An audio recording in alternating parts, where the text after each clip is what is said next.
The following presentation is for informational purposes only and should not be considered legal advice. If you have questions about this topic, please contact the Office of the Property Rights Ombudsman. This presentation briefly discusses issues concerning land use and development, and how the Office of the Property Rights Ombudsman may assist property owners. The right to use and enjoy property is an important aspect of land ownership. Real property is a significant investment, and landowners should be able to develop property in a productive or desirable manner.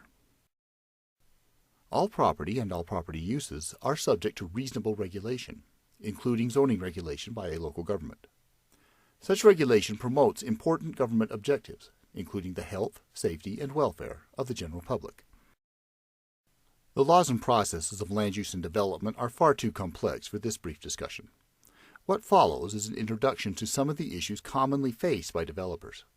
Please understand that these descriptions are very basic and very simplified, and any questions should be directed to the Ombudsman. Local governments must comply with their own statutes as well as state and federal laws. In other words, a local government cannot make up the rules of the game. Any requirements on new development must be found in a law or stated in the approvals given. Development applications should be processed and decisions made within a reasonable time. If there has been no action after a reasonable time, an applicant may request that a local government make its decision within 45 days. In Utah, the vested rights rule provides that a developer may expect approval if a land use application complies with the zoning requirements in place on the date the application is submitted. Put simply, vested rights means that the zoning rules cannot be changed in the middle of the game. Exactions are required contributions imposed as conditions of development approval, including construction of public improvements, dedication of land, or payment of money.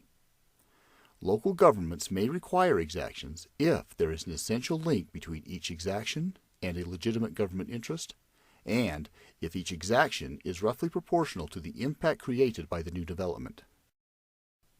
Impact fees are intended to provide for the expansion of public facilities made necessary because of new development. Impact fees are a type of exaction, and each fee must comply with the Impact Fee Act found in the Utah Code. In addition, local governments often charge application fees. These fees must be based on the reasonable cost to process and evaluate the development application. State law governs all subdivisions of land. In most cases, subdivisions must be approved by a local government. It is important to obtain all approvals because a subdivision without proper approval is void. Property owners should consult with their local governments to determine what approvals are necessary. Land use decisions may be appealed by any interested party.